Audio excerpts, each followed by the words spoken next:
dirais les deux mots commandants parce que terre d'opportunité, oui, parce que de mon point de vue, enfin de l'endroit où je suis en tant que recruteur chasseur de tête, je vois passer, il y a beaucoup d'offres, il y a beaucoup d'opportunités. Simplement, ces opportunités ne sont pas véhiculées essentiellement par les annonces, comme ça peut l'être dans d'autres parties du monde. Elles sont beaucoup plus confidentielles et elles passent beaucoup par les réseaux et par les cabinets de chasse et de recrutement. Donc, on peut avoir une impression en regardant ce qui se passe, je sais pas, sur LinkedIn ou sur les annonces que l'on voit, que la quantité, le nombre de postes à pourvoir est faible. Ça n'est pas vrai. Ça ne traduit pas la réalité du marché. Ça veut dire également que ça oriente, comment dirais-je, pour les talents qui cherchent en Afrique, ça oriente la manière de chercher. C'est-à-dire que si ces talents se concentrent uniquement sur les annonces qui sortent et qui apparaissent sur LinkedIn, voire sur Internet, ben, ils passent à côté de l'essentiel. Ça veut dire qu'il faut diversifier ses moyens, développer des relations particulières et privilégiées avec les cabinets de chasse spécialisés Afrique ou dans les cabinets de chasse internationaux, ceux qui ont des départements Afrique. Ça veut dire développer son réseau, ça veut dire aussi, surtout, et ça, beaucoup de talents ont du mal à l'entendre, que sur un temps de recherche d'une opportunité pour un projet de vie qui peut être long, il faut miser et investir un voyage, voire deux, sur le continent pour savoir ce qui s'y passe et y développer son réseau. Donc oui, terre d'opportunité, parce que 1,3 milliard d'Africains vivront dans les villes à l'horizon 2050, c'est-à-dire c'est colossal, et ce milliard d'habitants, il va falloir les nourrir, il va falloir les déplacer et les loger, il va falloir produire de l'énergie pour la production. Et puis, tout ça dit très rapidement les secteurs qui vont être booming et qui vont beaucoup recruter dans les décennies qui viennent. L'agriculture et l'agro-industrie, le transport et les infrastructures, les énergies et particulièrement les énergies renouvelables.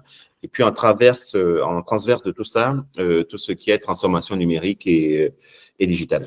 Parcours du combattant, parce que il y a deux, trois obstacles auxquels sur lesquels butent souvent les talents qui font leur projet de retour en Afrique, projet professionnel. C'est d'abord la déconvenue du temps. Le temps que peut mettre l'apparition d'un projet, d'une opportunité professionnelle qui correspond à ce qu'on recherche. En tout moment, on a décidé de retourner sur le continent et le moment où cette opportunité apparaît. Au bout de 3-4 mois, souvent, les talents que j'accompagne me disent, mais monsieur Azoumé, il n'y a rien qui se concrétise, etc. Et je leur dis souvent, et ça les étonne, que le temps moyen entre le moment où vous avez décidé de ce projet de vie, où c'est clair, et le moment où vous mettez les moyens pour le réaliser, le temps moyen pour trouver cette opportunité, il est aux alentours d'un an. 8 mois, 1 an. Donc, il faut être préparé à ça. C'est la première déconvenue, le temps que ça met. En plus, la seconde déconvenue, c'est l'adaptation au terrain. J'estime, depuis que je travaille ces 10 dernières années, plus particulièrement, le back-out, c'est-à-dire, je nomme par là la proportion des candidats qui font leur retour professionnel en Afrique, mais qui reviennent parce que ça s'est mal passé, etc. Le back-out est de 20 à 25%. C'est énorme. Et ce back-out est quelque chose dont se méfient beaucoup les DRH également, parce que leur position est assez particulière. Ils déplacent des talents depuis le nord des États-Unis, l'Europe, etc., pour l'Afrique.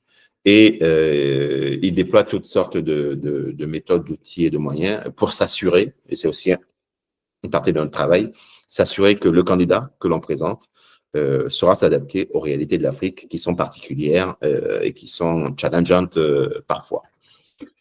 Autrement dit, un des enjeux, c'est de pouvoir, ce que l'on recherche, ce que les talents recherchent, c'est ce talent qui a été formé aux exigences corporate et de gouvernance très processisées dans le Nord, qui a fait une première partie de carrière dans cet environnement-là, mais qui est également capable, de par sa disposition personnelle, de par ses soft skills, à s'adapter à un terrain qui est mouvant, qui peut réserver des surprises et auxquelles il faut pouvoir répondre, donner la réponse appropriée. Et pas nécessairement la réponse qui est écrite quelque part dans les façons de faire.